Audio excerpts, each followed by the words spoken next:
Yeah, we're live. He's back. That's right. I am back. He didn't get eaten by any bears. Back from the great white north. Actually, it's funny. We had a bear in camp. A grizzly? Yeah. Or a black bear? It was a grizzly bear. They have some security cameras out there, so they will check the footage. What up, Bryson? We couldn't, we never saw him, of course, but he came in the camp at night several times, and that had him worried because you get a bear that's not afraid of your campsite, you know, he's going to be a problem. Yeah. And hard to keep happy customers if they step outside at night to take a leak and there's a grizzly bear out there. In fact, not only that, but there was the cook, this camp cook, he gets up at like 3 a.m. to go. They have a little shed out back where they keep cooler and food and stuff. So he'd go back and forth. One morning he steps out and there's 3 wolves standing right there. Really? Yeah. That really terrified him because one wolf is really not that much of a problem. But if they get in groups, packs, that's dangerous. I have a not funny wolf story. I don't think I've ever told it either. So Sonia and I, that's my wife, went to Yellowstone years and years ago. It's like my third or fourth. Oh, look, that makes me look real good. Years and years ago, and I'd went a couple times with another girlfriend before Sonia. I'm saying that lower so I don't get in trouble. So we go to Yellowstone, and we go at like in the middle or the middle of May. It's still like white out snow. It's got like the way over to some of the places has 10 or 12 foot of snow, and there's really no people. So we went at that point in time because usually what happens is if you can find, as crazy and as bad as this sounds, if you find a dead carcass, it's been frozen over and it's finally starting to thaw. And if you find a carcass of a bison or whatever it is and sit on it, at some point in time, you're going to see a plethora of animals. Right on. From in fact, lion to wolves to everything. And I had that experience years ago before Sonia, and so I wanted her to experience this. So we finally get to this one place, and it's this open, just beautiful valley. And we're up top, kind of up top, and we're looking down at all these bison, these baby bison, and they're just going crazy. They're like jumping. It's beautiful. It's one of the best things you can see. Oh man, I can guess where this was going. On the top of this hill are a pack of wolves. Oh man. So the wolves are just staring down at these bison. And finally we get, we're there by ourselves. We get to a place where we pull off the side of the road. So we're kind of, imagine they're above us, we're in the middle, and they're below us. Okay. And this ranger comes up and says to us, well, the wolves are waiting for those bison to leave. And I'm like, well, why do they want them to leave? And they said, well, the wolves chased a bunch of elk down this mountain and pushed one of them off a cliff, and it fell, broke its neck. Wow. And died. And they're waiting for that to happen. And I don't know if you know this. I'm not the smartest person on the face of the earth. I think I would like to see that broken neck deer. So I start walking down to where I think, the area is. And as I start walking down, these wolves come charging down the hill after me. Now, to be honest, they're a good distance away. That's the God's honest truth. I get about, I don't even know, 100 yards from the drop off. Everybody that's on the road is now honking their horns at me. And I am oblivious. It's like I'm just deaf. I finally look up to make a smile and like, hi, look at me down here. and I see everyone going, come on, come on. So then I look, I'm literally, I look up and I can see them charging down the hill. Jeez. And I just, no lie, I hightailed it. And the only reason they didn't get to me was some dumb person saw them charging down the road and started getting in their car and like taking pictures out the side of the window and blocked them from crossing the road. Wow. And it was like, the ranger's like, you're the dumbest person I've ever seen in my life. Yeah. You're one of those guys that you see on those YouTube videos, like dumbest people in the public parks, that kind of stuff. I am that. I'm president. Yeah. And and quite honestly, that was one of the greatest like seeing thing in my life. Sonia had to go to the bathroom. I'm really going to get in trouble for this. Sonia had to go to the bathroom really bad. And so I take the car, drive all the way down to this place where she can go to the bathroom. We get to this bathroom. We're sitting in another area, and out came a 600-pound grizzly that literally walked across the thing. I got my digital camera, just like I've got 10,000 pictures of this. It walked all the way up and rubbed its ass on the front of our car. No lie. Oh man, we got to see those pictures, dude. And then of all things, got shot by a ranger with a rubber bullet as it was on the front of our car. Wow, that's an experience. It was awesome. Have you got a hurricane on top of you? Texas Huntsman's asking.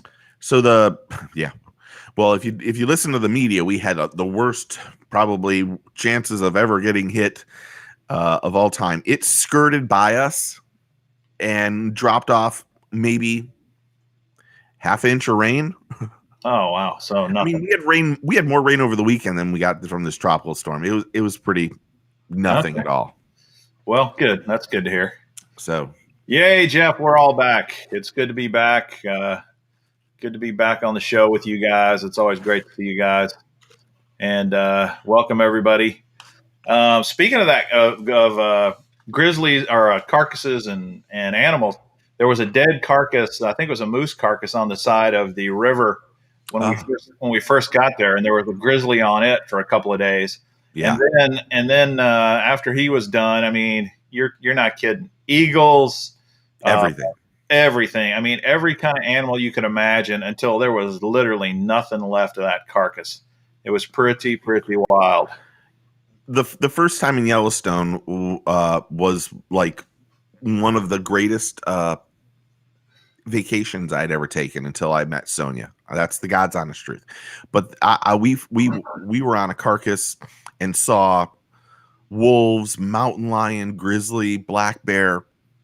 Every animal in Yellowstone came out and ended up eating this carcass within 40 or 50 feet from us. We were in the car, and you got up unbelievable early, and you got there and just were quiet. You had your binoculars, and we watched some wolves take down an elk from about 2 miles away, and they chased it up the hill. A school of them. You can tell I'm a fisherman. A group of them, and then kind of like took one off that they knew which was the worst one, and chased it downhill. And all of these wolves were just waiting, and they ate it. I know this is not politically correct. They ate it while it was alive, and the noises this animal made before it died it was like National Geographic kind of shit. It was insane, but it was a long way away. I should mention that it was a long way away. But it's one of the reasons why when Sonia and I were like, oh, she wanted to go to Yellowstone and I wanted to fly fish. I said, we need to go pretty much the same time I went the first 2 or 3 times. So, you can fly fish out there too, right? Yeah, I did. I had one of my best days of fly fishing out there. I caught the third time I went out there. I've got all sorts of stories. Third time I went out there, I hit the salmon fly hatch and just completely crushed it. Completely. absolutely annihilated fish. I mean, every time the salmon fly hit the water, I caught a fish that day. I at one point in time, I had fished for 4 hours. I caught so many fish. I told the guide, I'm done for the day. I can't move. I want to die right Oh now. man, that's So the kind of fishing we all want right there. yeah, it was unbelievable. That's fishing, not catching. I mean, catching, not fishing. Yeah, it was, and of course, I had to buy like 50 salmon flies. I did not lose one because I tied my own knot. And it's a what people, and I say it to people, when you go fish with somebody, there's something you should always do. If you're not using your equipment, retie and tie the knot you like, because I was using the guides and he was going to charge me $6 a fly, and I had to pre-purchase 50. Wow. And then when I came back in, he had to reimburse me for all of the ones I did not lose, and I did not lose one fly that day. Jeez, that's awesome. That's some skill right there. Yeah, especially if you're catching like crazy. Oh yeah. Well, I went through a ton of leader, but he said the average person goes through 50 of them. I'm like, look, he's like, I'll tie your tie for it. Tie it up. I'm like, no, don't touch this thing. This is, I don't want you. It's like someone handing you a pole to say, oh, here you go. Good. Yeah. I know you can't catch them, but use my rod and you can catch that. No, that does not go down over here. Right on.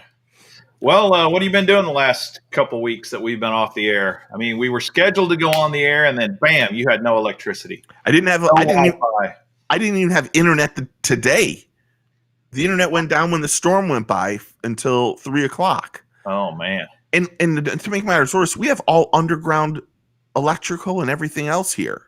Huh? So, yeah. I mean, I don't know. I don't think I've done really too much. I've fished a few times. I struck out, went fishing twice, and didn't catch one thing. I went fishing with Topwater Johnny, Hank Snow, and oh my gosh, he'll kill me, Booster C. And I was like, I had done an intro, and I was like, oh, we're gonna do, we'll do 2-on-2 fishing, blah blah blah. And I got over there, and thank God we didn't do that, because I didn't catch one fish. And they were just bringing them in one after another. And I'm like, you got to be joking me. Wow. So something's going on with my fishing. I don't know what's happened over there lately. Crazy. But it doesn't matter what I have been doing. I want to hear what you have done over in the last 10 days, because what you have done is really what the topic is for the day. It is the topic of the day, but let's talk about some other stuff first. Yes. You're right, though. One thing we'd like to know from you guys, and when we get to kind of talking about my Alaska trip, is after I kind of tell you guys about that, then we're going to talk about what's your bucket list fishing trip. So think about that, and then don't post it now in the comments so that we can do it when we get to that part of the segment. But start thinking about where you would love to go if you could go on an ultimate bucket list awesome fishing trip. But I thought, Steve and I have talked about some stuff maybe we might share with you that are interesting. One of the interesting things that you guys have seen in my videos is I do a lot of these unboxings, as does Steve Chapman. I did one today. And I did a video of this Salt Creek tackle last month, my first box here. Okay, now before you go in, explain to me what that one is, because I think I watched the video, but for whatever reason. Yeah. Okay. So the way I got introduced to this is one of my subscribers. He, put a comment and said, you need to check these guys out. Look what it says here: custom tackle redefined. Oh, I remember this one. Okay. Custom lures. These are all handmade custom lures. He's really into that, into specialty, not off the shelf lures. And I thought that's great. Can I say he has a nice looking box, to be honest? The package is very, very nice. It is very nice. It's a great looking box. But this box costs $70 a month. Shut your mouth. Yeah, $69.99. for this. And the reason I'm talking about it today is because this is my second month's box. And after it got shipped, I got a notice that said they're canceling my order from now on. And I'm like, what do you mean? What do you mean canceling my order? What's going on? I thought, what, the credit card problems? What, you just don't like me? You didn't like my last video? Your video was just off the charts. Yeah, we cannot use this. Yeah. So then they sent an email that says, no, we've decided to kind of rethink this, and we're going to go back and try to find more and better custom lures, and we're going to revamp the box. And then when we do, we'll let you know. So this is the last box. And here's one silly thing that these guys do. I think silly, that I thought, man, I got to share this with you guys. Even though I got a video on this, I'm going to be posting. If you remember last month, they had sunscreen in the box. I do. Now that you say that, I do remember this. Sunscreen. Right? Which, hey, we all need sunscreen. We need protection from the sun. But yes. Do I really want it? Do I really want it in a subscription tackle box? No. Yeah, well, how about this? How about combat wipes? Outdoor cleansing and refreshing wipes. No. Yeah. Well, if that was sent to me, there would be a reason. Yeah, this is part of their deal. And I'm like, man, even if this is the best combat wipe ever on the planet, do you really want it in your tackle box subscription? I don't see the connection really. I'm missing that somehow. And that was part of the $70. Yeah. I mean, as was the sunscreen last month. Okay, so I got a question right now. Did you do a comparison to see how much each lure was, and then find out if that $70 was, if it was over $70? Do you know what I mean? Yeah, I did last month. I didn't do it this month, and the reason I didn't do it this month is he's really got some custom lures in here that I couldn't find. Or I found this. Here's something this is called the Darting R2 or R2 by Hot Lures. John Hot makes this, and here's his address if you're interested. But this is a balsa custom crankbait that apparently there's kind of like a cult following after this sort of lure, but trying to find it and find pricing on it was really hard to do. So, and it's the same on some of this other stuff. They do, to their credit, I think they do make quite an effort to come up with very custom tackle, handmade. One of the things that I said in my video that I made on this today that I think is important to keep in mind, I love supporting small companies, and I'm all about that. But small, custom made doesn't always mean good. It doesn't always mean awesome. Now, sometimes it does. Granted, but and that's where you got to be careful. If you're going to put a $25 crankbait in your box, which is what they gave us last month, a $25 crankbait, it better be superior somehow. Yeah. If it doesn't have Mega Bass printed on the side, most people are not going to pay $25 for it. Mm-hmm. Have you ever been to like an antique fishing lure show? No, I have not been to an antique fishing lure show. We should invite Bernie Schultz onto the show. He's elite angler. He is the king of it. He's a good friend of mine. But I go to Ken and I, cousin Ken, go to the international antique fishing show every year in Daytona, every year, and we end up. The goal is for each one of us to buy something for the other one as a gift to say thank you for all the stuff that goes on. And some of the stuff you'd be so surprised. You go in there and see all these unbelievable lures that you can't even fathom that this lure is 100 years old. But if you talk to everybody but Bernie Schultz, all these people go in there and they've never been fishing. They do it because they love the antique of these old, really? Massive lures. Like, if you have an old musky wood lure, you need to find some of these guys. It's probably worth a fortune. Really? And I'm not joking. And some of the stuff that these guys, I mean, it isn't a big crowd. It's a lot of older people that go in. I think I was the youngest one that was there that weekend.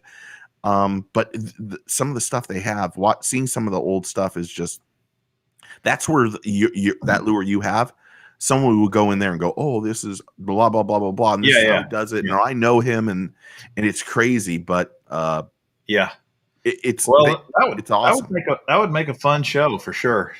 Talking about antique lures. Yeah, Bernie knows everything. I think that's what he's going to do after when he retires for, bass fishing on the elites. He's just that much into it. It's ridiculous. I've heard him talk about that in the past, and his knowledge is off the charts.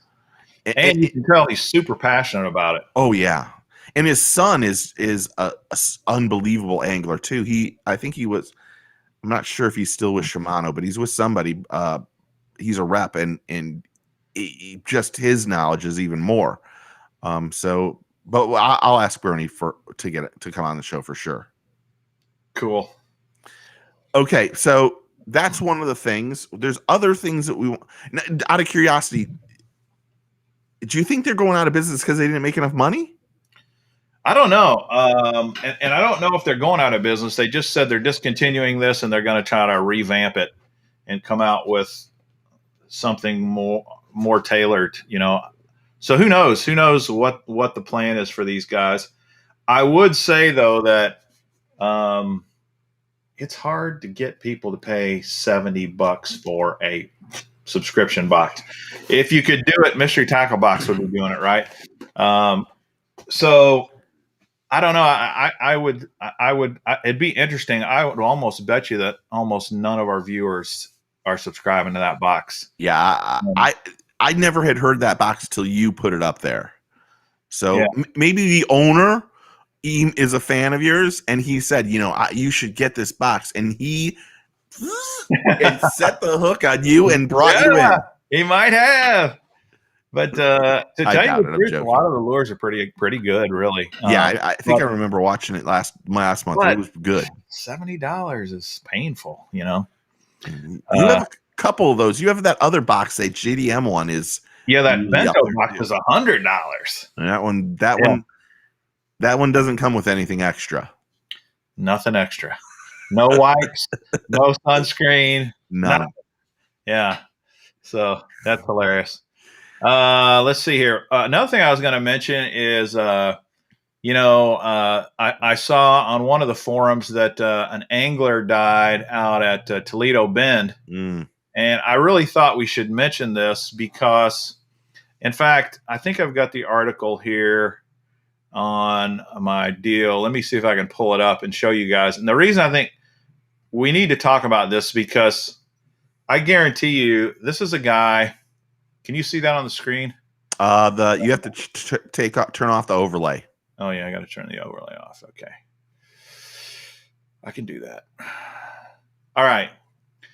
So here's a man, 73 years old. He's an experienced angler. There's no doubt here. And on June 17th, he had a problem. It says here, he called his wife around 8:30 p.m. on June 17th, saying he was experiencing engine troubles in his 20-foot bass boat, and he's going to use the trolling motor to get back to the launch. He was found in the water near his boat by a nearby fisherman the next morning. It's unknown how he entered the water. And it says here at the end, his body was recovered without wearing a personal flotation device. Now, I don't know how many of you guys have been in this situation before, but I'd say if you've been on a boat for 5 minutes, that's about all the time it takes to have your motor break down at some point, and you got a trolling motor in, In fact, I had an experience one time on Pickwick Lake where the motor died, wouldn't start, and then we ran the trolling motor till it was completely dead, and then we took the oar out that I had in the rod locker and try paddling a 20-foot bass boat. It's freaking impossible. Mm-hmm. But I digress here. But the point is, if you get into a situation, especially nighttime, you're tired, you're trying to get home on your trolling motor. No telling how he fell out of the boat, but dude, put your PFD on. Yes. Wear a life jacket. I can't believe how many guys get in the boat and don't wear their life jacket. And a lot of guys say, well, I do it when I'm on plane. That's when it's dangerous. Okay, fine. But in this case, he's not on plane, but he's up at the bow of the boat. And if you ever use a trolling motor as your motor of force, and you put it on high, turn it sharp left or right accidentally. Real easy to do, and it can throw you out of the boat instantaneously. It can happen really, really quick. So this is just word to the wise. Come on, folks. Yeah, you don't realize. Booster might be right. I can guess how he did it. His trolling motor was on 10, the highest speed. You hit a stump or anything like that. It's real easy real easy. It can happen like that. Yeah, that's just a shame. That's just we hear about this probably. I bet you hear about this 5 to 10 times a year. Yeah, absolutely, you do. And you're just kind of more or less like, what's going on? What don't people understand? Having said that, I've been one of those stupid people that have been on the water on a boat and trolling, just barely moving, and saying, I don't need to put my PFD on right now because I'm filming or doing something else at the time, or having the drone and I'm trying to do something else. So it's a shame. Our thoughts and prayers obviously go out to their family, of course, but absolutely, we all have to be a little bit smarter about doing something like that. I mean, it takes 5 seconds to put on a PFD. It's 5 seconds. So that's our public service announcement. Here's an alternate public service announcement also.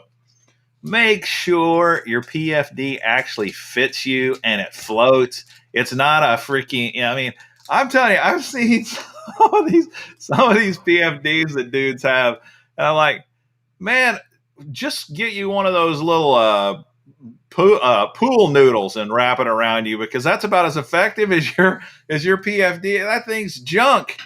Invest a little money in a decent PFD, man, and use it. I mean, it's real. It's easy insurance, cheap insurance. You want to know what's funny? When we go fish the lagoon, saltwater anglers, in this case, you don't wear a PFD. If you fall out of the boat, you just stand up. There's no place where it's over 2 foot. So it's a little bit different. Bass fishing guys, bass fishing boats go so fast these days. I've been on pro boats where we're going from one place to another, where of course I have a PFD on at that point in time. When we get going and you're going so fast and that boat's just walking on water, and the only thing that's hitting the water is the prop, that I've actually had to hold myself kind of just to calm myself down, because I'm like, if I go off this boat right now when we're bouncing, not only am I going to look like the Michelin tire man doing flips off the water, I am dead. I am dead. You're not kidding. I mean, it's dangerous. It's one of the rules about Major League Fishing that I like the most. Major League Fishing anglers have 30 minutes to ride from when they start to get to the spot they first want before lines in are. Where bass fishing anglers, elites, they all plan, they go out every 5 or 6 seconds, and they all just race each open up, and it's just balls out fast as you can get to your spot. And it's a perfect segment, or perfect segue into, you missed this, but last weekend Jacob Wheeler put on a clinic. I heard about that. But what was more fun and the craziest thing that most people are gonna either know about or not know about is called the Flogger. The Flogger. If you don't know what a Flogger is, there is how much is that one? Oh, $114. $114. Let me take. Is that on Amazon? This is on Tackle Warehouse. Oh, okay. Let me take my overlay off so you can see it. Okay, that is the Lure Craft Flogger Underwater Viewer, $114.99. Do they say they have them in? Yeah, they do say they have how many in stock? Oh, it says July 29th. Yeah, yes. July 29th. That makes more sense. They were completely sold out after Jacob Wheeler's first day. And what you do is you stick that thing in the water and then you look through it and you can find it. But here's the craziest thing about this Flogger thing. These guys have $30,000 worth of equipment on the front of their boat. But they're using a $115 piece of plastic to find fish. Yeah, is that crazy or what? It is. It was a. I've seen the Flogger years ago. I watched it on. I think it was Kevin Van Dam and Mark Zona might have been doing one of the Zona fishing shows. It was a Zona live fishing thing, and he had this thing out, and I was like, as soon as I saw it, I texted him, and he didn't get back to me right away. But then I'm like, you got to tell me what this thing is, and it's in crystal clear water. You can put that thing up and look down and see if the smallmouth is on the bed. It only happens during a certain amount of time. Does it have a magnification on it, or is it just? It kind of does. Okay. And you can it made a huge difference. But while I'm very happy for Jacob, and really what we found. Mr. Bass Wheeler broke his in practice. It says he had one. The guys that were in the top 10 all used floggers. They all had a flogger on the front of their boat. And as the weekend went on, they end up having more and more anglers were like rednecking it up and making their own. And really, it was really, really funny getting towards day 2. But my question is, where have we gone in fishing where we have, $25,000, $30,000? You have every forward-facing sonar known to man on the front of your boat. You have every different brand. You have everything knowing where the fish are, all of the stuff. But we're using this. Have we gone too far in professional fishing, and have we put too much emphasis on this stuff? Because I just don't get how these guys need this and all that technical equipment to catch fish. Have we taken away the joy of tough fishing now with all this new equipment? That's my question to you. I think it's a fantastic question, and I think a lot of us have been asking the same thing, because you are right.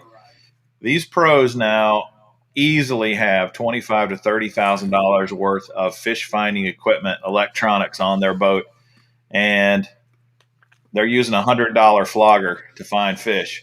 Well, no, supposedly those floggers were like $400 2 weeks ago. Wow. You could not find one online to buy. Yeah, that's crazy. I think a lot of us ask this question is, what is too far? I mean, first years ago, you just had a little sounder. It has a little round dial, and you look for the red light to line up, and when it lined up, you were over the top of a fish. And now we got underwater cameras, and we got underwater sonar, and we got down scan and side scan and 360 scan, and you've got that thing that sounds the fish to get closer to you. That's right. Yeah, the chirper. Yeah, you're right. We talked about this. We did talk about it. And it's just like, and who can argue with it? There's absolutely guys are finding fish with the electronics, and these young guys that really understand their electronics well, they're spanking some older, more experienced fishermen who are kind of maybe being a little more hard-headed about the equipment.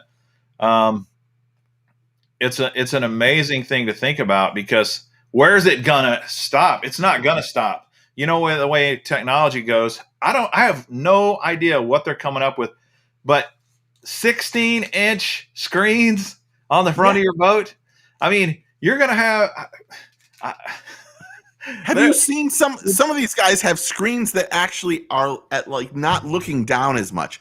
They've got this thing where it raises it up like. Well, the next is going to be virtual reality goggles that you just wear, and you can see everything under the boat. I mean, perfectly. That's the next thing, and they're going to have someone to drive the boat for them because they're not even going to be able to navigate because it's bizarre the level. The other thing you and I talked about is if you can use up scan, down scan, side scans, 360, AccuView cameras, floggers, everything else. Hydrowave. Why in the world can you not throw an A-rig? I mean, really? Is an A-rig so over the top, amazing? It takes away all the competitive nature of fishing, but none of this other stuff does. It's ridiculous, man. So I'm not gonna. You and I talked about this. I'm not going to share some of the knowledge I know.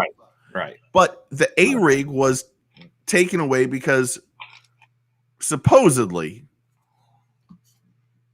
as I do air quotes, supposedly there was one angler that said it's not fair for everyone to use A-rigs. It's going to make everyone else as good as I am, and I'll never win another tournament if they and that was supposedly the reason why A-rigs were banned and elite stuff.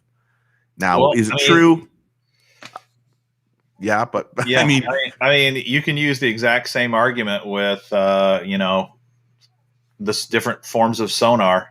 They definitely give some people an unfair competitive advantage. If you're one of these guys that feels like I'm more of an intuitive and natural fisherman, I don't have time to spend hours and weeks and months behind a screen. Mm-hmm. Well, what it's done is it's taken away. It's made the field of anglers kind of all have the same access to what's going on. In the past, people used to say, oh, you want to know why KVD does so well? He's fished here 30 times, and so he knows the lake better than anyone else. That isn't the case anymore. Now these guys can show up, bring a flogger and everything else, and absolutely put a smackdown. You might not like Major League Fishing. I understand it. You might not like Boyd Duckett. I can understand it. I have a lot of respect for Boyd. But Major League Fishing. Think about this. Think about your flogger argument, though. The guys in the tournament that could get their hands on a flogger, they had a competitive advantage over the guys who couldn't get one. Yeah, they definitely did. Major League Fishing has put out a good schedule this year. That's the God's honest truth. And it isn't Boyd that picked the places, because I know there's a whole process behind it and all sorts of stuff. Major League Fishing has had a couple spots this year that has absolutely been unbelievable to watch. And you might not like smallmouth fishing and how they were doing it, drop shotting, because I can't drop shot, but it was absolutely it was some of the most fun watching fishing I've ever watched in my life. And you were on the edge of your seat just going, when is someone going to catch a 7-pound smallmouth? That's that's all I was waiting for. Wow. I'm going to have to go back and watch that. It's absolutely the first day with Jacob Wheeler. It is nonstop. I don't even know how many pounds. There were 8 or 10 people that caught over 100 pounds of fish on the first day of the tournament. That's crazy. And the second day, John Cox went out there and caught 99 pounds. He doesn't have a clue how to smallmouth. I mean, they picked the perfect place to go fish, and I'm joking about John. I also read somewhere that they were trying to disqualify John Cox because of the no practice rules. I think it was a BASS tournament because of the no practice rules and the fact that he had a Major League Fishing tournament on the same lake when for the other tournament that was considered no practice time. You weren't allowed to go practice. And I I read that somewhere that people were trying to get him kicked out of that tournament or disqualified because he fished another tournament when he was supposed to be off limits. So I have to stick up for John. I'm 100% positive he talked to Bass and he talked to Boyd Duckett and he talked to everybody to make sure. Oh, they did disqualify him, it said. Kyle says they DQ'd him. Oh, to be honest, I bet he doesn't go back to Bass, and I would understand it. I would 100% understand it. He was given, he talked to everyone to make sure what he was doing this year by fishing, because he wasn't going to fish Bass Elites. He was going to fish Pro Circuit and MLF BPT. And it made sense. That was where he was going to do his, not his best, but it gave him the best chance to win. So for them, Bass or whoever making that decision to disqualify him, they asked him to come back. They were like, because he wasn't going to fish the elites, and because the elites took forever and a day to get their schedule out, and he was like, why am I waiting so long for the schedule to come out? You guys should be on top of your shit and get this stuff done. And here he didn't, so that's why he went to Major League Fishing. So that just even makes me more mad about the elites. I mean, if that's the case, that is completely stupid. That is a real shame. John Cox, not only is he an awesome guy, but he is the epitome of a professional fisherman. And to see, and it's fun to see him fish. It's fun to watch him fish because he wins so much. Well, what I heard, and maybe other guys know more. I'm texting him right now. Sorry. Okay, because I heard out of the I heard this through the grapevine when I got back from Alaska, so I didn't have all the details. But what I heard is that other BAS pros were mad and protested that he should be disqualified because he got extra practice time on the water by fishing that Major League Fishing tournament. So, yeah, it'd be interesting to hear his side of that, wouldn't it? Yeah. But this whole unfair advantage conversation, I think, is very, very interesting. Here's another. You can expand this flogger / electronic / A-rig debate even a little further. What's the one thing that the pro tournaments outlawed a few years ago? No more dock talk, right? You're no longer allowed once that they have a window, and once that window of time starts, you can't go talk to anybody on the lake or around the lake. You can't talk to any guides. You can't talk to any locals. You can't get any local fishing knowledge, right? Local fishing knowledge is not allowed because it's not fair. It gives one guy an unfair competitive advantage over another. But so does all this other stuff. How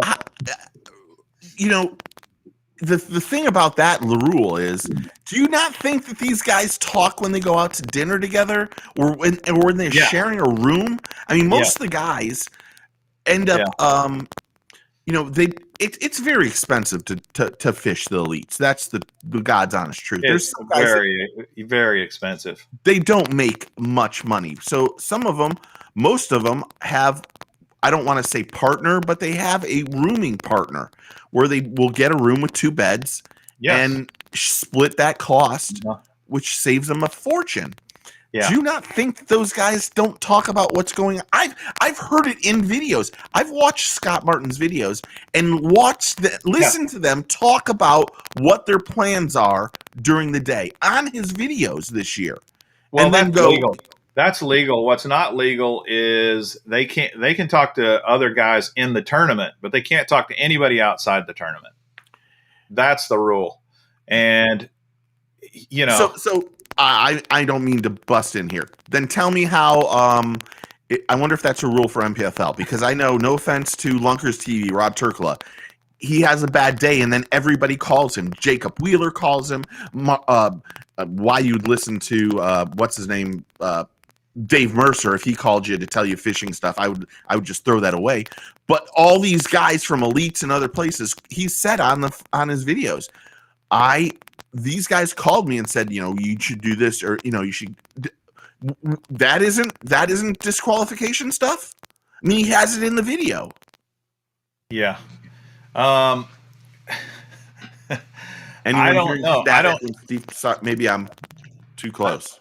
Maybe we're getting a little bit of static. I put myself on mute and it was still staticky. So, um, I don't know, and I didn't really bring that up to actually hammer out that topic, other than to just say, look at all the stuff that. And one of the guys said, "Well, rules are rules," and you're right. If it's a legitimate rule, it's got to be followed until they change that rule. Mm-hmm. But I just think it's kind of funny to say an A rig's unfair. You can't fish an A rig, but floggers are okay, and dock talk's not okay. But using electronics. In fact, is sharing waypoints legal? I think it is. You can just go on and on and on about this stuff, and it just balloons and balloons and balloons, and it's really just fun to talk about. Whatever they decide, and that's the way it is. But I think it's kind of, I don't want to say hypocritical, but it's kind of funny to say A rigs give you an unfair advantage. Absolutely no way are we letting anybody. But just like you said, if you couldn't get your hands on a flogger, it sounds like you weren't going to win that tournament. Yeah, so why not issue a flogger to everybody at the beginning of the tournament? So you've all got one. Then it's all on the same level playing field. Yeah, the flogger was completely confusing to me, because I started watching the Major League Fishing that morning, and I got an email from somebody on Major League Fishing saying, "Oh, we're live, blah blah blah." But it was like I started watching. Well, I was watching it because I was like, it's unbelievable. But then when I saw the flogger on, Mark Daniels, there was a ton of them, and then those guys were they were the top guys in Major League Fishing that day. And then you came back to day 2 of that group, and all these guys had went out and made homemade redneck ones, and it was hilarious to see what they had come up with. They're stealing cones off of the road side construction site, right? And pretty much.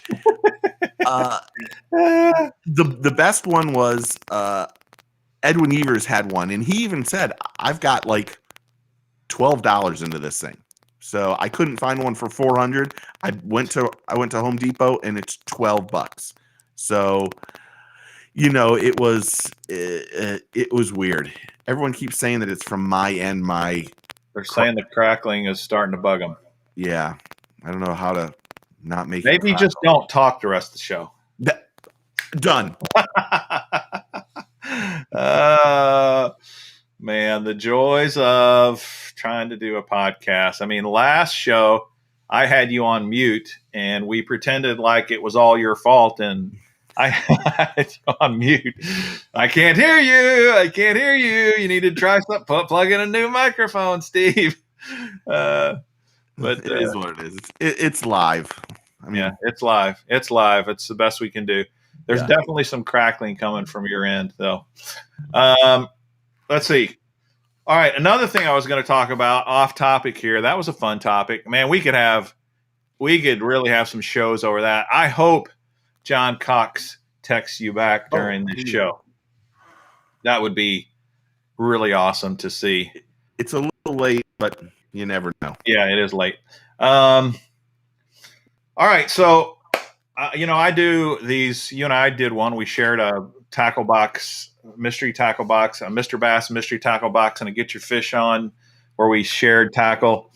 Well, I had one of my viewers on my Saturday night show win a Mr. Bass mystery tackle box, and I had 25 jigs in this box that he won, brand new jigs.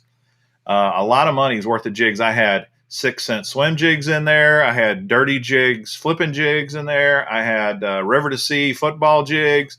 I had a lot of great jigs in there, and shipped it out. It came yesterday. He arrives at his house yesterday.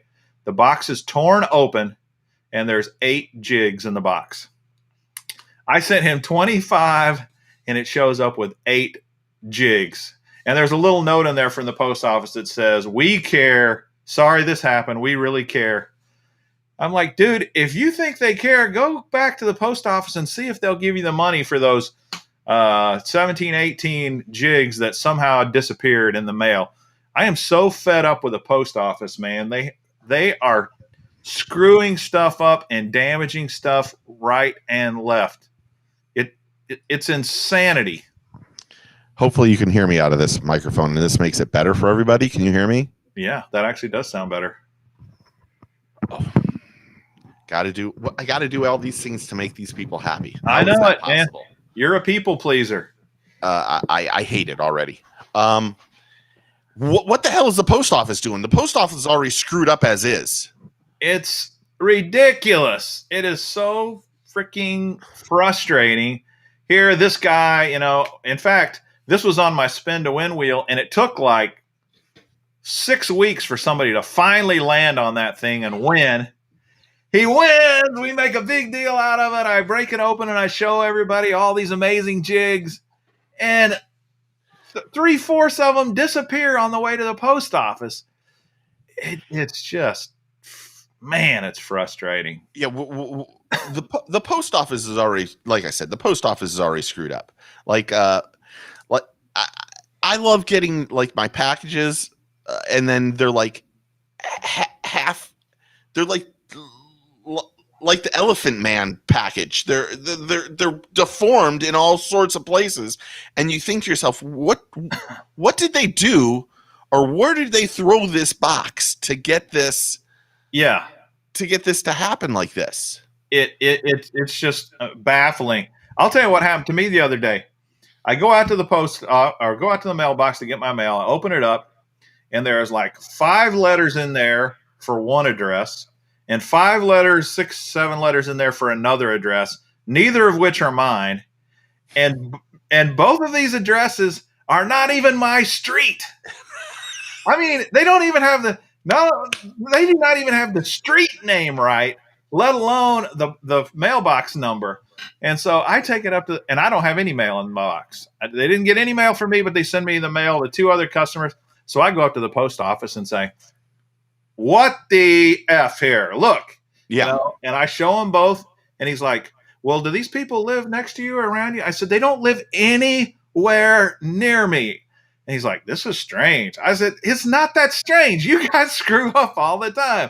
Yeah. He gets on the phone and calls the mail carrier, and she answers, and I hear her talking to him. And she's like, well, I think I put the right stuff in there. And he's like, but this is not even the right street. And like 3 days later, another person way down on a completely different street in a different neighborhood brought me my mail. She dropped it off over there. It's amazing. Of course, this is a fishing show. We're talking about the post office now. But here's the deal. If you want to order fishing tackle, you're probably screwed, because so much crap is getting lost in the mail right now. And not only that, there's so much stuff. Somebody told me that like Tackle Warehouse has like a 6-week back order right now on orders. They do. They're unbelievable. Well, they're back ordered because from what I understand, is that they're not getting the stuff in, and that's making things just go longer and longer. I have to tell a quick story about UPS. Let's hear it. Service. So when I first moved into this house, I forwarded all my stuff here. So I called DOA and said, hey, I need some worms. I need some of the Cincos, and I need some of the 8-inch worms. Someone's got to send me some. Do what you got to do. I need them right. I need them like tomorrow. Mm-hmm. So Chris says, I sent a box to you. You'll see them. I overnighted them to you. You'll see them tomorrow. So of course I get this thing on my email saying, oh, the delivery was made. Now there's only, at this time, there's probably only 15 houses in the neighborhood. And I'm like, I didn't get this package from you, from the postal service. Someone's got it. The woman at the end of the street gets my package, opens it up, sees that they're worms, thinks that they're live worms, runs them out and throws them out the backyard. Oh my gosh. That is crazy. The truth be told, I went over and picked up all of them. I'm like, I need these. I mean, there was probably 100, 150 of them when it was all said and done. And I thought, what? And I said to her, did you not look to see who it was from, who it was to? And she's like, well, I thought it was for me. And then I said, but when you realized it was plastic worms, what would, and she goes, no, they looked like real worms. I'm like, they don't look that real. And she's like, well, I thought they were real worms. So my only instinct was to throw them out the back porch into the yard. They'll live is what she told me. And I'm like, why did you even open my package? It didn't have your name on it. Exactly. I'm like, we could go on. We could do a whole 2 hours on that too. It's funny how the amount of things that I've sent out that have either come back to me for a wrong address or, just it just didn't make it. I get things back all the time that I send to people all the time. And I'm always like, now I got to spend another $10 to send this to the person. It's irritating. Just out of curiosity, how much did you put any insurance on that 20? No. You didn't. No. That stinks. Yeah, that was stupid on my part. Yeah. But you shouldn't have to worry about whether or not a package will arrive and whether it will be torn open when it gets there. Yeah. Yeah. I mean, I've been, to be honest, I've opened up something that wasn't mine. It was just a piece of mail, and, it was in a group of bunch, and and I'm like, oh, This isn't for me. Then I put it back in and walk it over across the street to the neighbor's house. And I tell them, I didn't read it, blah, blah, blah. But it seems to happen. It happens a little too often now that I'm thinking about it. Seems like it happens once every few weeks. So. Yep. Okay. So anyway, Tackle Warehouse is taking a really long time right now, but one of the guys mentioned, and I think some other tackle stores are doing a better job. I had a Omnia fishing order the other day, and it shipped out immediately. So there are some that aren't backed up. I mean, Tackle Warehouse is the largest in the world basically anymore. So the amount of orders that they get, it kind of makes sense. And really, Tackle Warehouse does do a really good job. Their customer service, they do.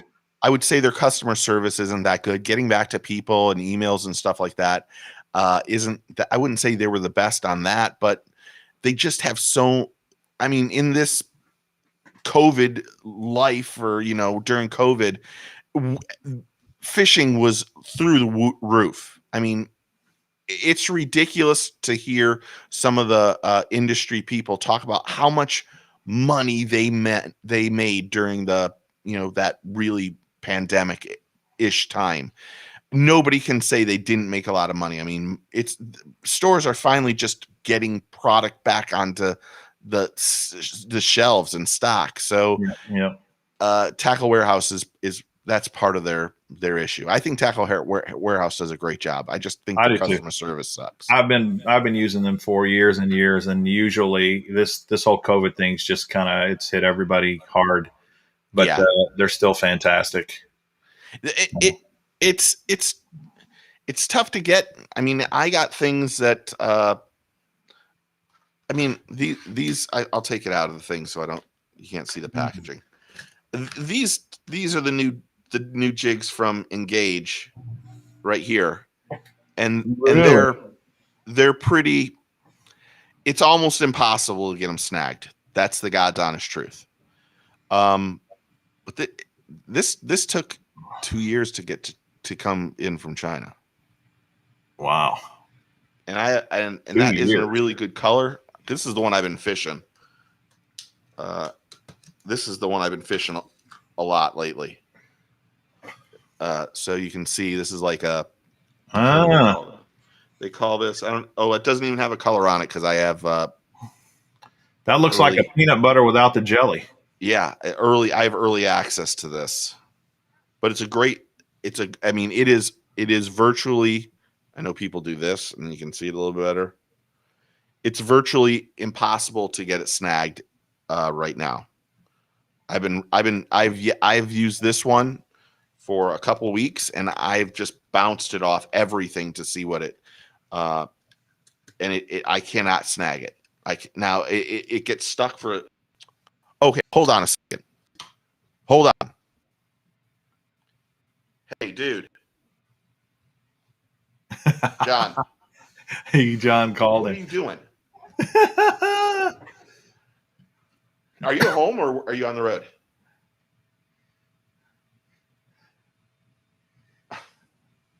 I lost him. Dang. Maybe he'll call back here in a second. I bet he will. Yeah.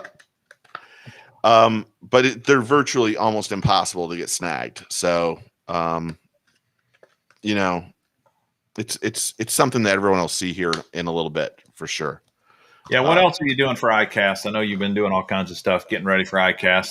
Oh yeah, the What's amount of stuff I'm going to show. Oh wait a minute, here's John again. All right, put him on speakerphone. Oh, he is. Yeah, I can hear you. What are you? I'm doing a live podcast, so you're kind of live on me. Oh no! So don't. This is you and I talking. Hold on. I'm going to put you. I can't do that to you. Hold on. How are you on the road? Oh, you're quiet, guys. We're just going to. Yeah. I'll call you later. I don't want to get you in trouble, but I want to know. Did you hear why? What was the reasoning behind the DQ? Can you tell me that real fast?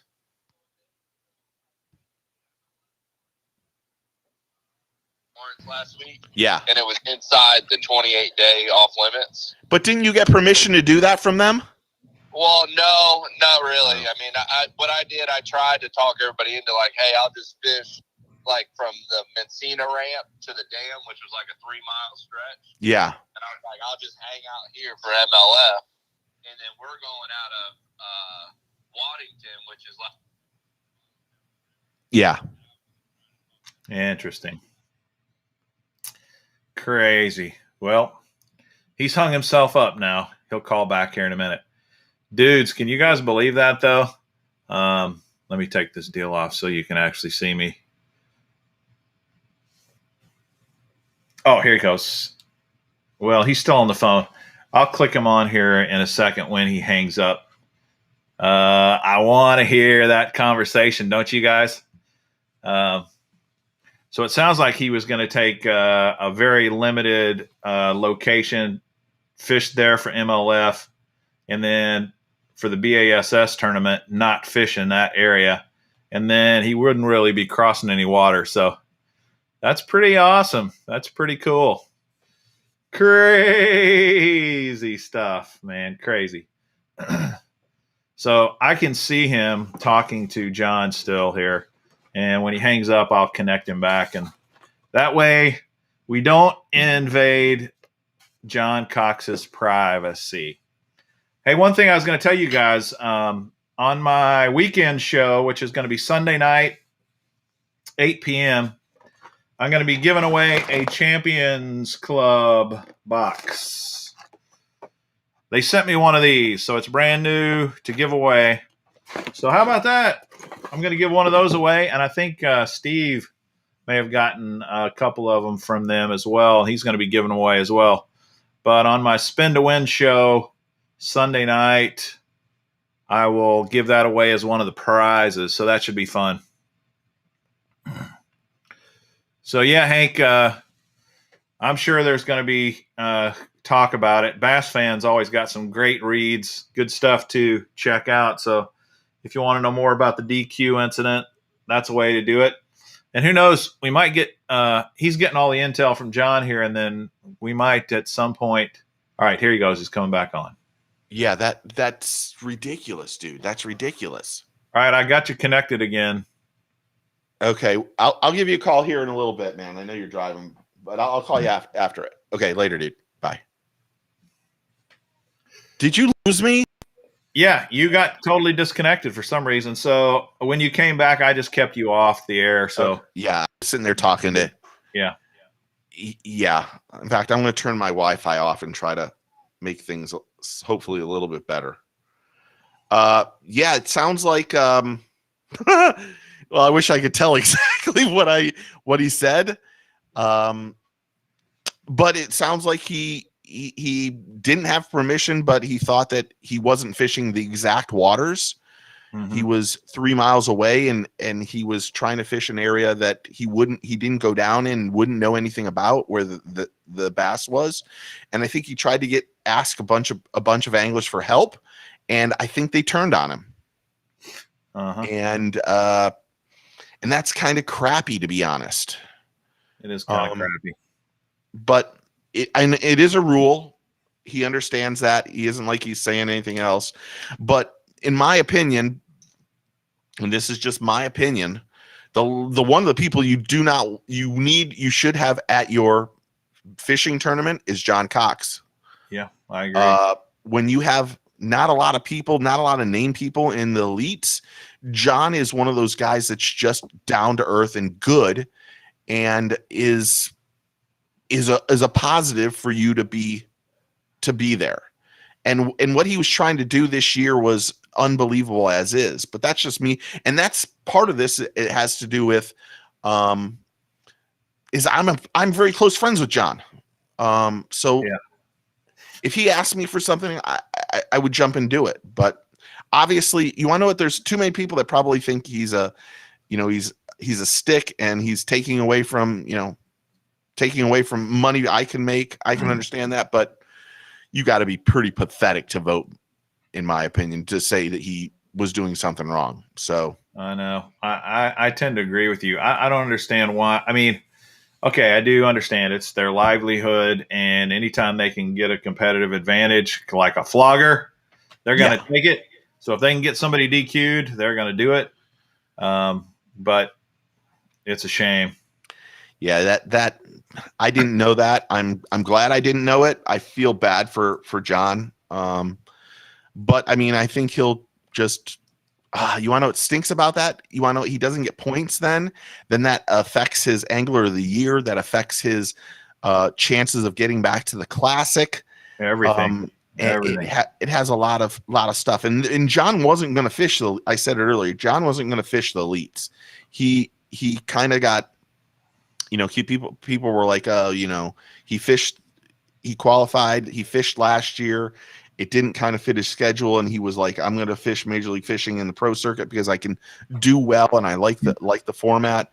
And then this, and quite honestly, I'm going to say something that I probably know that John would not be happy about, but he had people in the Bass organization when he said he was going to go to Major League Fishing that really got really crappy with him, like said some really nasty things to him on the phone.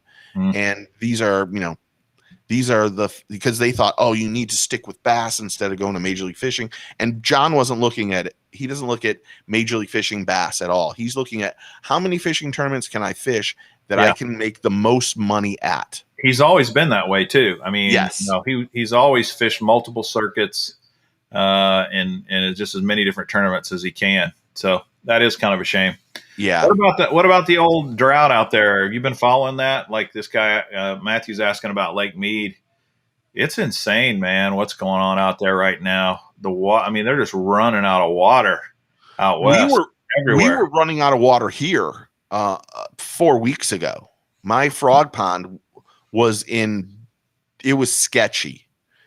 We at one point in time we actually thought about catching fish and putting them up in the pond above that was spring fed, and then trying to recatch them and bring them back down once the rain happened, because it was getting, it was down probably 10 or 12 feet. Yeah. And we don't have a lot of water as is. And it was getting something, but I didn't know Mead was that low, but it's really scary when it gets like that. Yeah. Because the Colorado Mead is River 100 feet low. Yeah, it's over 100 feet low right now, and it's never been this low, really. And that Colorado River that runs through Lake Mead basically is the water source for 2/3 of all of the agriculture in California and the lower southwestern states. Without that water, you're going to see major food shortages. So it's at crisis level. Is it dammed up, or is it just Hoover Dam? So they can't release water to make it come up at all? Well, Lake Mead is on the dam side. Okay. Okay, yeah. So yeah, they can't add any more water, and the only source that Colorado has for water is just snow melt, and there hasn't been a lot of snow upriver. So Yeah, really a problem. Well, hopefully, they probably don't get much rain during the summer as is either. It's really dry out there, if I remember right. Yeah, it really is. This booster, I want to go watch that. The circus of people launching a low water ramp. Yeah, I love watching that. I do too. It's hilarious. Yeah, funny stuff. All right, we haven't even gotten to the topic of the show.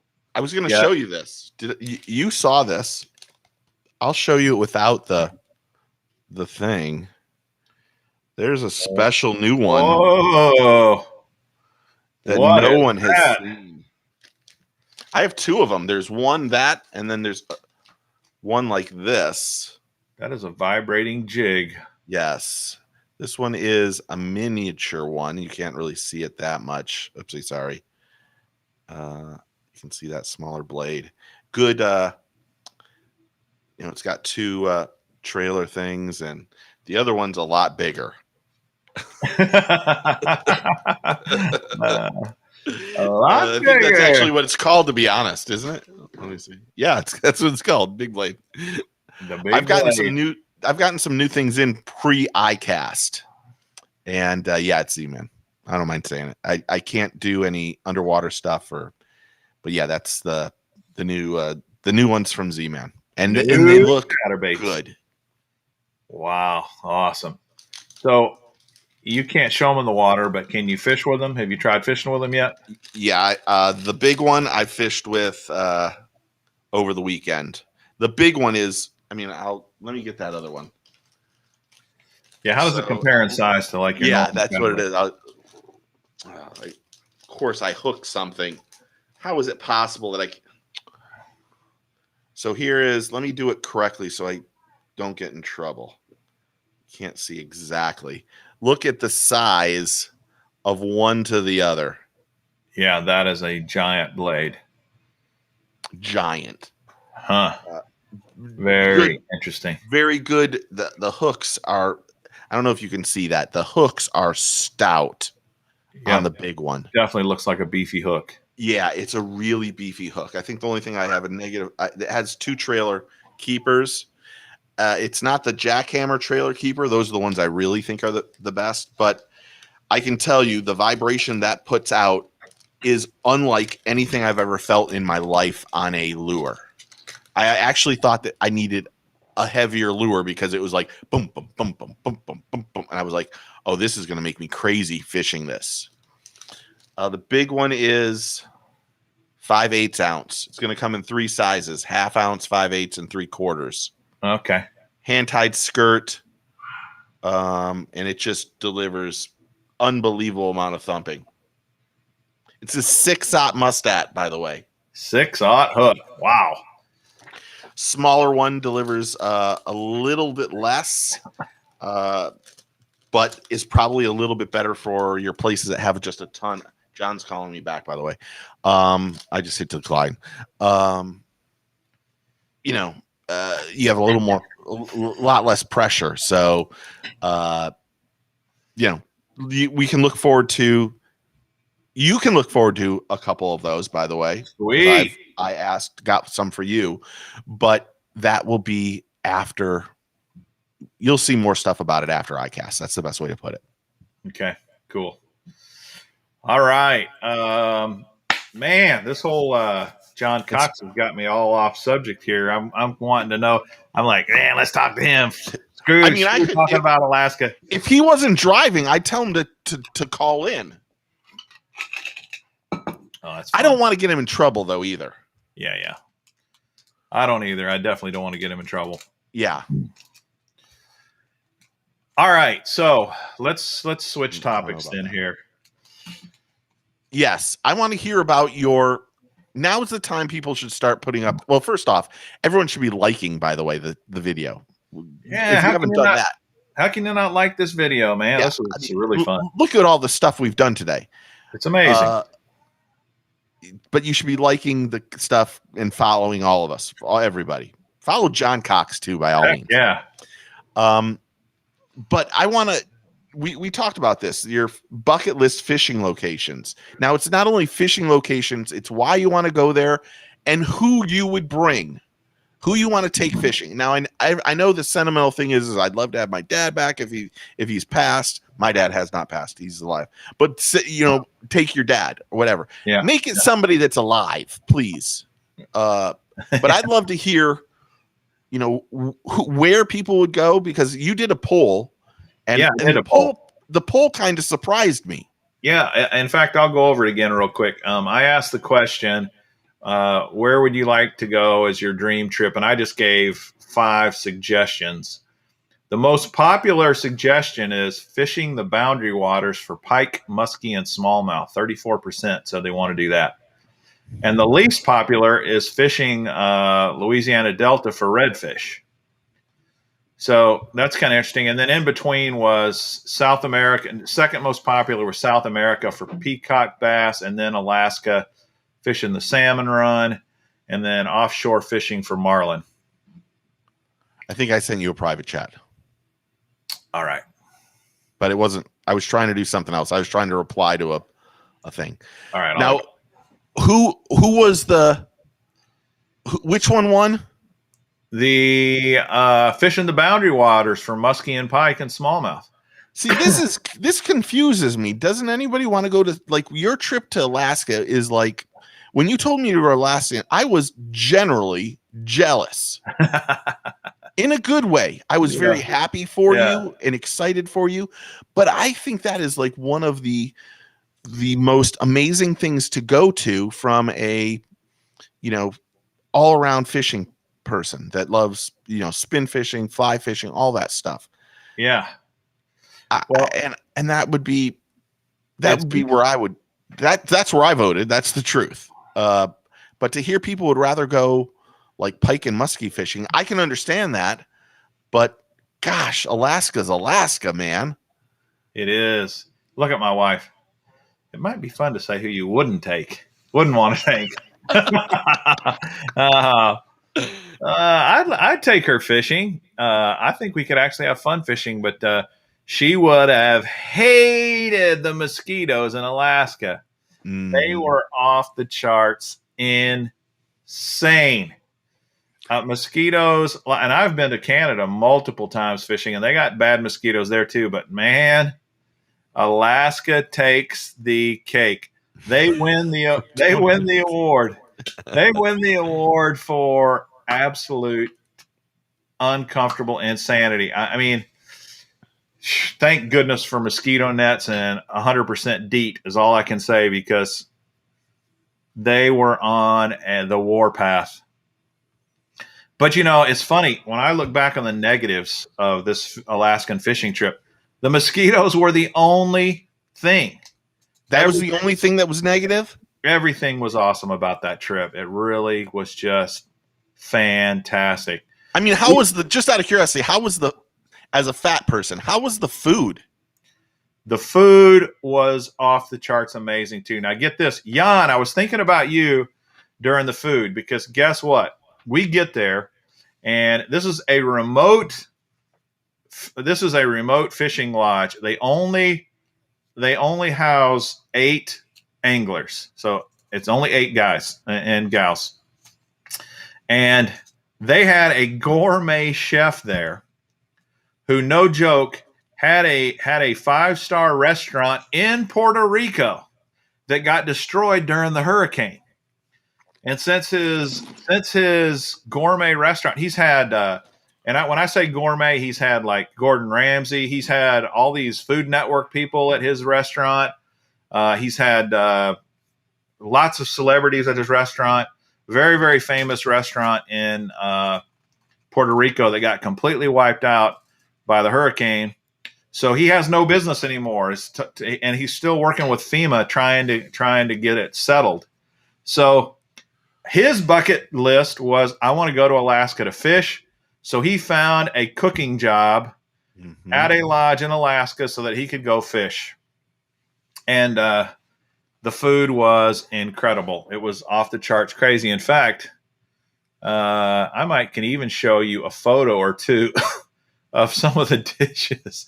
And we have guides that work here in the lagoon, and then during the summer they go to either Louisiana or they go to Alaska just to guide, because they can make more money over, a 2-month process, even though they do all sorts of extra stuff. Yeah. They make more money because you have clients every morning, every afternoon, you get tips and that kind of stuff. My buddy Tom Van Horn's out there right now at Kenai something, and he's done it the last few years and done very well too. His wife is actually there too as their bookkeeper, which is crazy.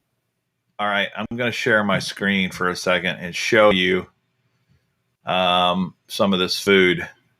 This is like what was your favorite meal? Did you? Oh yeah, shrimp. And this wasn't just the way this guy seasoned the shrimp, and it's just crazy. It's just amazing what the food. All right, here's another. Now you can see all my photos here, but let me find this. Oh, they have like their own vegetable garden and everything. Yeah, look at their garden. They got a garden there at the lodge. Oh, that's awesome. Yeah, pretty freaking amazing. Check out this moose meatloaf the guy made. This is it right here. Mashed potatoes with candied bacon, and then this moose meatloaf. And check out the dessert. I think it's the next photo over.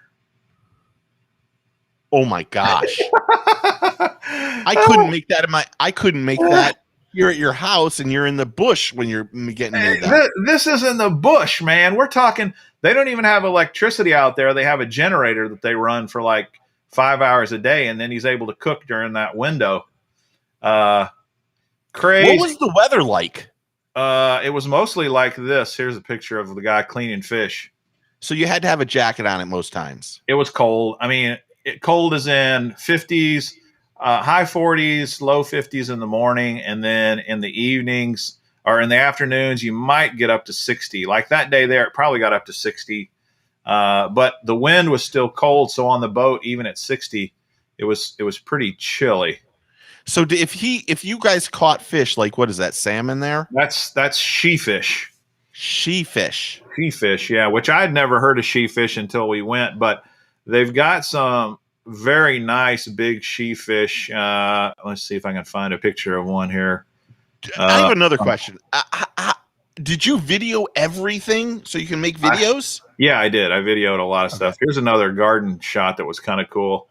And there's like this homemade birdhouse out there, which is pretty awesome. This one I took a picture of for my guys. Look at that. He's got wiggle warts. They actually do fish with wiggle warts out there for the salmon and stuff. So that was kind of fun because the guys know how much. All right, here's a sheefish. That's a sheefish. Okay. Now, was it good to eat? It was excellent eating. In fact, that's the only fish we ate there. Really? Because you couldn't eat the salmon. The salmon runs have been so low the last couple of years that the MVR, the conservation people won't let you can't catch salmon right now. If you do accidentally catch one, it has to stay in the water. Isn't that a shame? You can't even take it out of the water for a picture. So I got a couple of salmon photos here, and I'll show you how we did it. Check out this moose. Yeah. What an ass. Yeah, you're not kidding. You're not kidding. Pretty crazy. But I want to see if this is how you had. How you did it. This is how you had to take a picture of the salmon because it had to stay in the net in the water. That's a 25 plus pound salmon right there, king. What is that? A coho? No, it's a king. A king salmon. Really red. Yeah, very red. They are gorgeous fish, man, and they fight. They fight like you would not believe. I could not believe the fight on this salmon. There's your pike. That's one of the pike I caught. That's my guide there named Jimmy. And one good thing about the guides is your big toothy critters, they'll take them off for you. And then here's me, getting her charged up again to swim away. Yeah. And beautiful fish though, man. Yeah, that's a pig. That salmon is so fun to catch. That's a huge fish. It was the highlight of the trip, man. There's no doubt about it. The highlight of the trip. I've caught quite a few steelheads, and the fight is just so amazing compared to what we're used to with bass fishing. Yeah, it is. It doesn't even compare. And that's what we were catching the salmon on. Oh, really? Yep. Okay, well, let's look at what are other people saying about their bucket list now that I want to see. I want to know where people want to go. Heck yeah, let's do that. Who are you taking with you? Where are you going, and who you taking with you? That's the question now. All right, the little B. Bucket list: Cubs game, Dolphins game in Miami, swim the Great Barrier Reef. So fishing is not on there. At least he's honest, man. He might get eaten alive on this channel, but it's good. Yeah, I'm questioning his sexuality right now, but that's all right. I'm joking, of course. Honestly, I'd like to go to a Cubs game. I've been seen the Dolphins down south. I love baseball. I like football too, quite a bit. Yeah. All right, let's see who else. Illumination said Jeremy Wade. I've interviewed Jeremy. Amazon peacock bass. You can get peacock bass down south in South Florida. Some nice ones too. You absolutely can. In fact, I got a buddy that's a guide down there. If you ever want to go on a guide trip down for peacock in Florida, I got a great contact for that. Yeah, I have a buddy that's a guide too. That's been a friend for like 20 years. He guides down there too. But the problem with him is he won't take me fishing because he knows I have to film everything and he doesn't want anyone knowing his spots. That's awesome. All right, Jeff wants to go tarpon fishing in South Florida. Mm-hmm. Redfish in Louisiana would be cool too. Yeah, I think any kind of fishing I want to go do. Really, I don't care. You want to know what? For Jeff, you want to? We have a worm hatch that's not here in Central Florida. It's down in the Keys. If you could ever target the worm hatch, you would be a really, really happy person because I targeted the worm hatch probably. Oh my gosh, it's probably been 20 years. And when I was doing stuff for Florida Sportsman magazine and went down there and I ended up getting 9 tarpon, catching 9 tarpon for 15. Smallest one was 92 pounds on fly. Whoa. Yeah. It was a great day. That is crazy. All on, red worms that were like this big. That were flies. Jeez. The worm hatch happens and they just, they start swimming out and the tarpon just suck them up. And they by the millions. Yeah. That's one of those things too, if you're ever fishing around a mayfly hatch or any kind of a hatch in quotation marks, you've got to duplicate that because the fish get so keyed in on that hatch, they won't hit anything else. Jan asked what my PB tarpon is, and that is 165. Holy cow. On a 9-weight fly rod. Oh my goodness. I bet that was a fight of your life. Yeah, that was the same day. I actually had 4 days of tarpon fishing scheduled. I ended up doing 2 days and then feeling like I was going to die.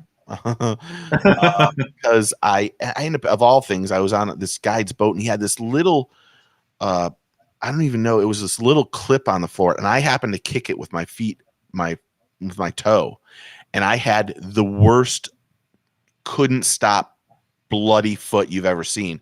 And my instinct was to just stick it in the water like a moron. Again, another stupid thing. And we end up seeing like an 18 foot hammerhead swim underneath us. Holy cow! We were in an 18-foot boat. Oh my goodness! And that fish was actually targeting the same tarpon I was catching. It was pretty cool. So interesting here. going to the Azores for record swordfish. Kyle says he's done all but the Amazon. So man, he's really done some fishing. Oh, I got to ask Amazon. Kyle a question. Where's your favorite place you've been fishing? Then, if he can put that up, I'd like to read where his favorite place he's been fishing. Listen, we've all been to Amazon. I buy from them every day.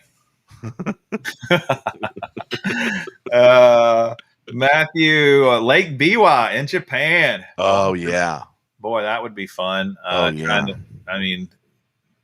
And Booster, he says he's done with the Canada, not that cool, but he'd like to go to Lake Fork. I'd like to go to Lake Fork. I would too. That would be a fun trip. Yeah. What's that lake down there in Mexico on the Mexico south border? I want to try that one. I hear that's pretty awesome. Duke has been there 3 times. He swears it's the best place he's ever been. Dang, I'd like to go there. And then Jan, look at Jan's choice. Hawaii, Key West, San Diego, Guatemala, Panama, Mexico, Australia, Bermuda, Costa Rica, and Canada. Dude, he's got the whole globe covered. Yeah. Well, now I got a question for Jan.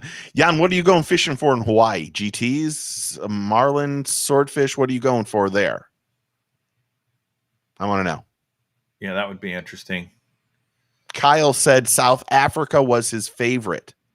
Really? Now I got another question for South Africa. What were you targeting peacocks, or what was the fish? Yeah, what were you chasing? He says I can't even pronounce that. Bacharach El Salto. Yeah.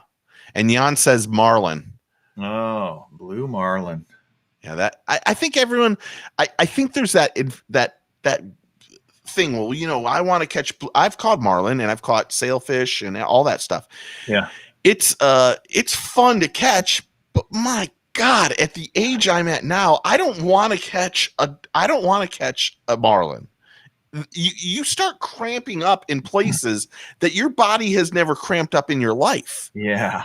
When you start targeting those giant fish. But I know it's like one of those bucket things. I have a buddy named Dave that does a fishing show, and he used to be his name's Dave Farrell. He used to be the editor of Marlin Magazine. He does all these great Marlin things, and he takes people with him to go fishing over in Australia and stuff. And but man, you should hearing him tell his stories about how beat up guys get catching those grander marlin.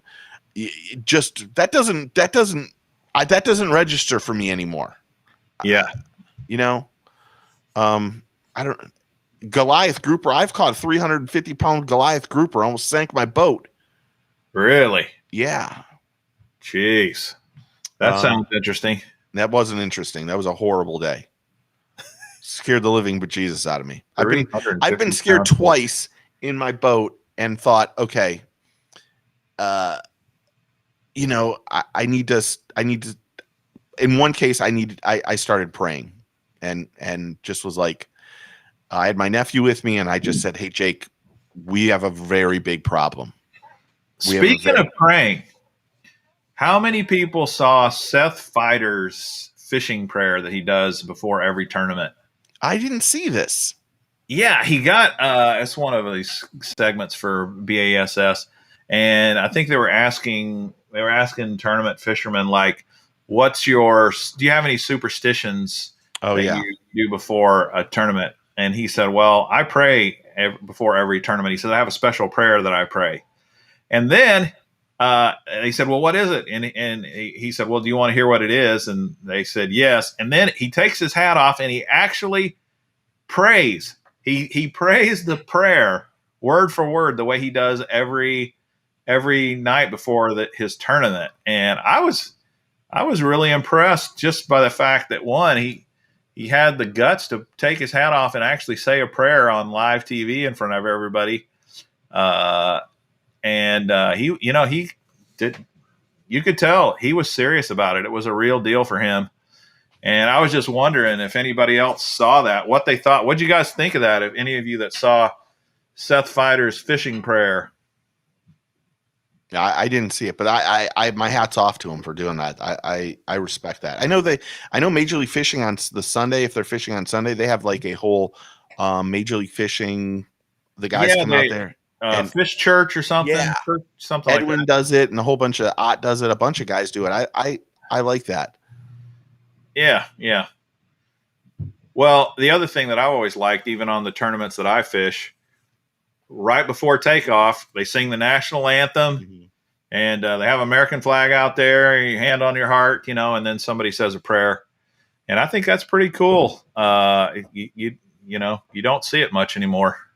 Yeah, I mean, in today's world, there's somebody already wherever you're at. I don't, to each his own. But I don't think anyone should ever kneel for the national anthem. That's just me personally.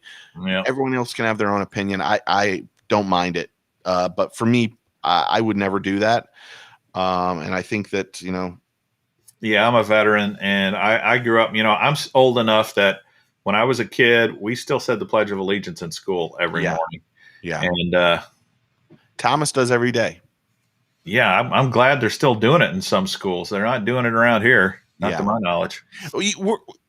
People are so politically correct and doing things so crazy these days. It's almost it's just really weird. Like, even you can't talk to people. So I've done the radio show for forever. And two of the things that we would get scolded about by the PR would be religion and politics. You don't talk about those two things. Right. And it used to make me, the politics I completely understood, but the religion thing bothered me, because I would talk to people that were very religious, and I'd want to know, how does religion play a factor into your fishing strategies and stuff like that? And they would be pissed off at me because of it. And there's no reason for it. Everyone, we should give it up for, in my opinion. But anyway. I agree with you. I totally agree with you. Yeah, absolutely. So we're just out of curiosity, now that you've done Alaska, where is your bucket list? That's a good question, because I keep telling myself that I'd love to go down to the Amazon and try out the old peacock bass down there, throw some top water and catch like a ginormous peacock bass down there.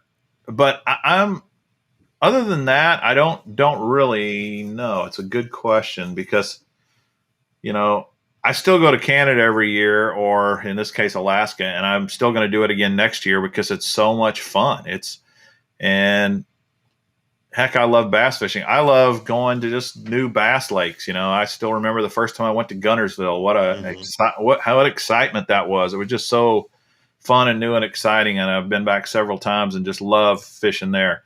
And the first time I went to Champlain, and the first time I went to the St. Lawrence River, and first time I went to the California Delta, and every one's been awesome. I'm trying to think of a lake I went to and I just thought that sucked. I can't think of one. I have one right off the top of my head. Which one?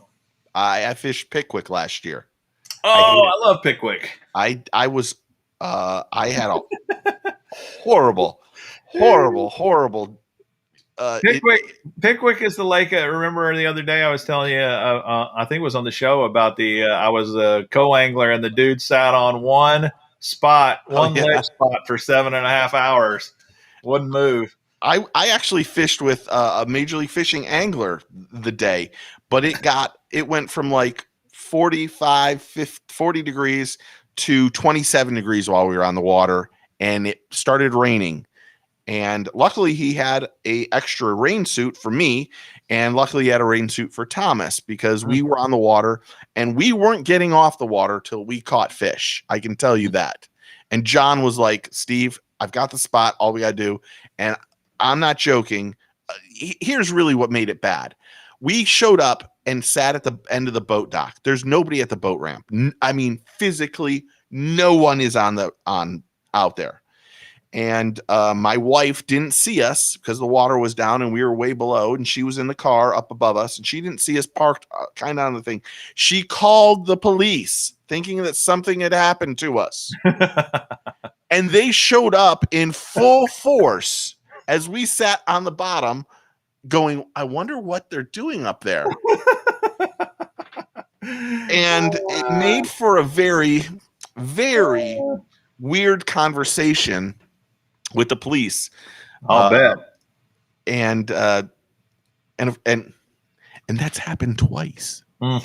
Wow. So, yeah, the first time was my fault. This time wasn't, but we had a it was a tough day fishing. I think the next kind of fishing I really, really want to try is fishing for redfish. So if you were to do that, I would say you need to go to Louisiana. I know people say, redfish in the Mosquito Lagoon is where to go. Yeah. I would say don't do it. And as much as that kills me to say that, I just think that it's a lot. It's so tough. It's like going down to the Keys to go bone fishing. The bone fishing, if you get one, it's unbelievable, and they're big. They're you can get 7-8 pound bonefish, 10-pound bonefish, and that will just destroy your. You better have the best reel known to man. It will destroy your drag on the first one. Really? They just sounds exciting. But Louisiana, it's crazy to say this. They think the redfish is a junk fish, and they go after trout more than they go after sea trout. And you can get to spots where you can, as soon as the bait hits the water, you'll catch one after another after another. I've seen 60, 70 casts in a row to catch a redfish in Venice. Personally did it. And the red fishing is just, it's unbelievable. It really is unbelievable. Well, I definitely want to try that. Gary says I should try Lake Charles, Louisiana. I was in Lake Charles during Hurricane Katrina. Man, it got hit hard, hard. So I know exactly where Lake Charles is, Gary. It's a good place. It's really weird when you get into Louisiana, you start going down to Venice. There's nobody lives down there. It's just people who work on oil platforms and fish and anglers. That's all it is. There's a great, I don't know the name. I don't even know if it's around anymore. There was a red fishing lodge down there in Venice, and my buddy owns it. Used to own it, or used to go to it. And the fishing out of this place is it's ridiculous. I mean, the amount of redfish you catch out of Venice it's stupid. It's stupid. Sounds like my kind of place. I like stupid. Yeah, and they've never, some of these fish have never seen a lure in their life. So any horrible angler catches them nonstop. Crazy. And I'm not saying you're a horrible angler. I'm just saying I've seen some jackasses go down there and catch like 200 in a day. That sounds like my kind of deal. 200 in a day. Right on. So redfish is where you'd like to do. I think that's the next thing I want to do that I've never done. Okay. Yeah. It isn't like you wouldn't go after tarpon or snook or anything like that? Well, heck, I wouldn't turn it down. I'm just like, what have I kind of got my eyes on? I've been thinking about redfish for several years now. I want to go try it. Yeah. The big bruiser redfish. Those are giant. I think I've caught a 54 or 55 inch redfish. It is a challenge. They really strip it. That isn't on fly though, but they're big giant fish. Cool. That is really sweet. Go out to the drilling platforms and catch red snapper. Yeah. Or yellowfin tuna. When you go out to the drilling platforms, you catch everything. That's really a lot of fun. It's a little bit of as long as you don't get seasick, it's probably 45, 50 miles for some of the good drilling platforms. But man, you get out there and the yellowfin tuna is just, it's on fire. Speaking of seasick, we flew in a little bush plane, Cessna 206, on our flight through the mountains. It was about a 2-hour flight from Anchorage to our lake, to our river, the whole Litna River. And on the way out, we had 3 people throwing up on the plane. It was It was that bad. It was very bumpy, very, very crazy bumpy through mountain passes with almost zero visibility. You knew the mountain was there. You could actually see it at times, but most of the time you're flying in clouds around mountains. And that was a little nerve-wracking, to say the least. Yeah. That isn't something nobody's ready for that. Yeah, nobody's ready for that. But I don't get seasick, airsick, any of that kind of stuff hardly ever. Now, I don't know though. I haven't been out on the ocean like, in a little boat just being rocked constantly, and maybe that would. I know I've heard guys that have been out there a lot that they say, look, I don't care how strong your constitution is. There's some days when the waves are just so violent, they're going to make everybody sick. I go offshore fishing or near shore fishing. I take Dramamine, or I put the thing behind my ear. Oh yeah. It isn't that I get sick, but I don't want to be that person that gets sick and makes everyone have to come back in. That's just how it is. Yeah. Matthew wrote a comment saying he wanted to catch amberjack. I've actually got I've got amberjack on a 7-weight fly rod. Maybe it was a 9-weight fly rod. I'm not sure. It was insane. It was insane. And that's another fish. After I did a video afterwards and I said, I'm done. I don't want to pick up a rod anymore, because you get those big amberjack. They're like Jack Crevalles down here, that we call them our jacks. Doesn't matter how long it is. It's just, they go sideways on you, and they like a small Jack Crevalle. that might be, I don't even know, 18 inches. Yeah.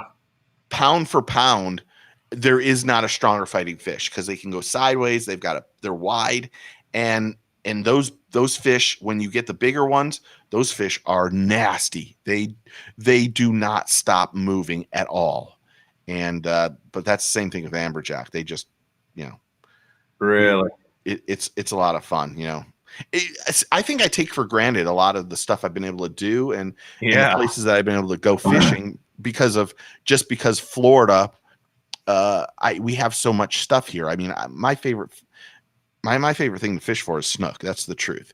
I go fishing for snook much? No, but I go fishing for bass because it's so convenient for me, because every pond has bass in it in Florida. Yeah. So that makes it so much easier for me. Sure. So, all right. I got my first grayling too. And let me show you. Oh yeah. Let me show you a picture of that real quick. There, beautiful fish.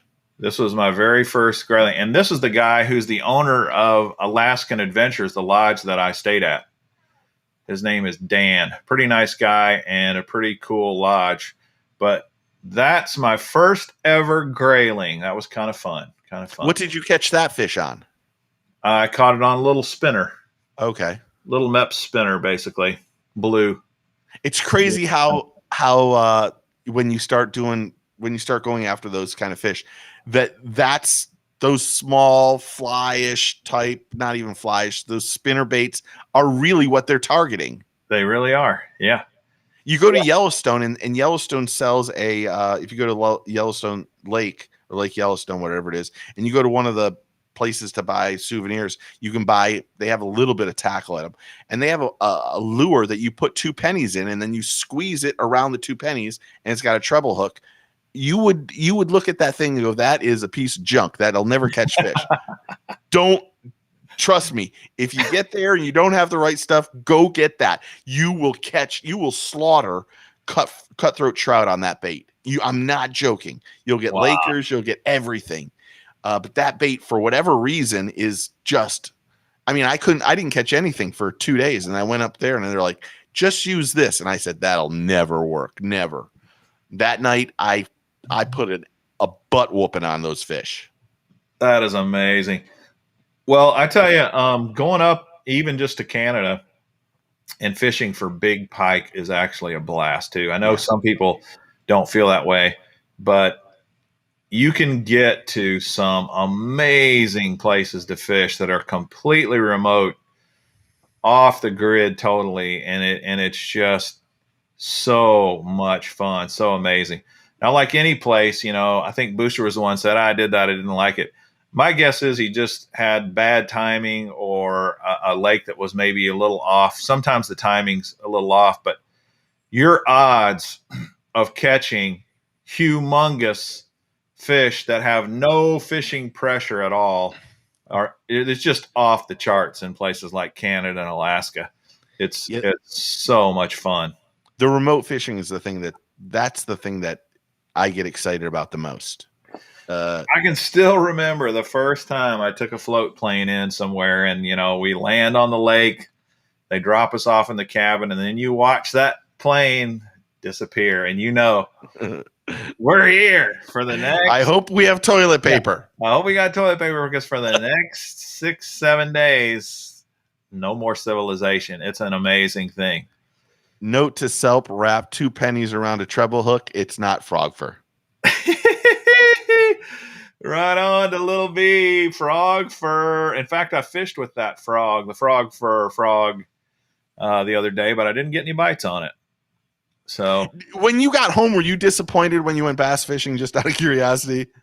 No, I still had fun. I mean, I love bass fishing. So yeah, I went bass fishing the very next day, and it was fun because we actually went to a pond, but it was very challenging, and I had to really use my noggin to figure out the fish, and I did figure them out, and I had a great day, and that made it really, really fun. Yeah. I go fishing with buddies, saltwater fishing or whatever, and then I go bass fishing. And I'm like, geez, can these things just not roll over after 5 seconds? I know.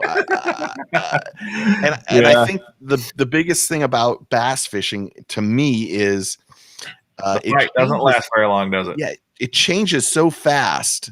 What they're eating, like the pond I usually go fishing, I've actually been doing horrible at lately. I don't know why. I can't figure it out, but the Cinco's not working, huh? The Cinco isn't. I'm not getting anything on the Cinco. Wow. But of course I caught a few on frogs lately, but it's just I don't know what it is. And we've had so much rain here lately. I mean, the rain's ridiculous. But the water temperatures are still really high. But it's just, I don't know. I gotta go out there and figure it out. I'm pretty sure Topwater Johnny's going there tomorrow morning, but I could go tomorrow morning. Thomas doesn't have swimming tomorrow morning, so I might make the Bubba get up early and go fishing with his daddy. Sounds like a plan. Cool. All right, we are winding down here. What do we want? Anything else we want to hit on before we wrap it up? Let's see. What videos do you have coming up? Because I watched the short one the other day. Did you put something when you got home? Yeah. I did a short one on Alaska, but I haven't even started editing my Alaska videos. I got the unboxing of the Salt Creek tackle coming out tomorrow. Cool. I'm going to do another unboxing of some amazing stuff that one of my viewers sent me. Check this out. Holy cow. I don't get stuff like that. Full of lures. Wow. So Chris Hill sent me those. I'm going to do an unboxing video of those. I'm probably going to do a live video of that, live unboxing of that this week. And I've got a fishing video of my fishing trip. The first day I got back from Alaska, I've already got that one done. Nice. I'm going to put that out. Fishing around a grass edge and how to get the bass out of a thick grass mat. So that's about it. What do you got coming on? I got the only thing I put one up today.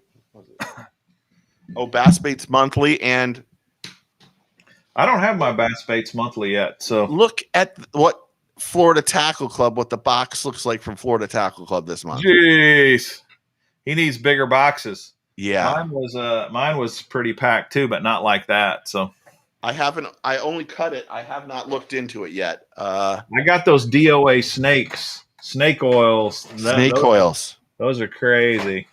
And That's a great bait. I actually fished with it some, and I got one bite on it, but I didn't stick with it very long. How awesome is the action, though? It's amazing. It definitely really is. It looks legit.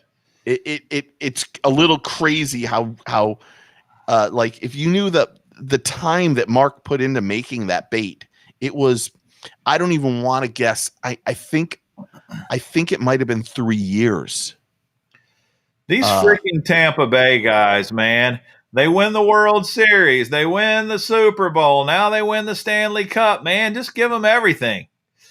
I mean, crazy. It's what we do down here. We just win down here. I guess so, man. Jeez. Congratulations. Well, congratulations. What's Tampa Bay's team? I don't even know. Lightning. The Lightning. That's appropriate. I mean, heck, you guys are like the lightning capital of the world down there. Yeah. They get us out of the. This is great. Not even remotely fishing oriented. We all have apps on our phone for Thomas's swimming group. You know, like Thomas is 11, swims like a fish, and we get updates when the Lightning gets within 10 miles of us. So it says, so we know that we need to start getting ready to either hightail it out of there if it gets within 2 or 3 miles of us, because you don't want someone in the pool if lightning strikes. So it's ridiculous. I mean, it's like an Amber Alert down here. If an Amber Alert happens, everybody's phone goes off, and heaven forbid you should hear lightning 30 miles away, and then all of us, this is all what happened in some. We're all looking to see how close or how far away it is from us. Oh, that's funny. I think I'm going to do that FTC box to get back to what I was saying, and then I'm pretty sure there's just some. I gotta start. I need to upload some of these closer looks that have been done for. Some of them been done for 5 or 6 months, but there's just been other things I've been working on, and they just haven't made it into the schedule. So there's a bunch of those I got to do. I got some crazy ones. You're definitely a busy man. I've got a box of the. I've got so many. I've got the Norris, Maxi Frog, the Glidesdale. There's so many frogs and stuff in this box that are this bag from Monster Bass. This is not what Monster Bass sends. I should mention that. And that isn't even in. This whole thing is filled with just 1 or 2 lures. Some of them are a little bit freaky, and they got a lot of scent, by the way. Oh God, I just realized how bad it smells in this box. Oh gosh. Yeah, those closer look videos are good though. I enjoy watching them. That's a new chase baits. I've got many of them coming up. Gee Crack. I don't even know how you say that. How do you say that name? Bayo Bab Hog. Yeah, and I thought it's G Crack. I heard some Japanese guy on a video saying you pronounce it G Crack. I'm like, are you serious? It looks like G Crack to me, but who knows? I mean, I don't know. This is the stinkiest bait I've ever smelled. Wow. You see the little garlic thing? Yeah. I mean, this is funkified this whole thing. I mean, it's the little bee. It's very similar to that grub, the chase baits grub I was throwing. Yeah, I've got so many things.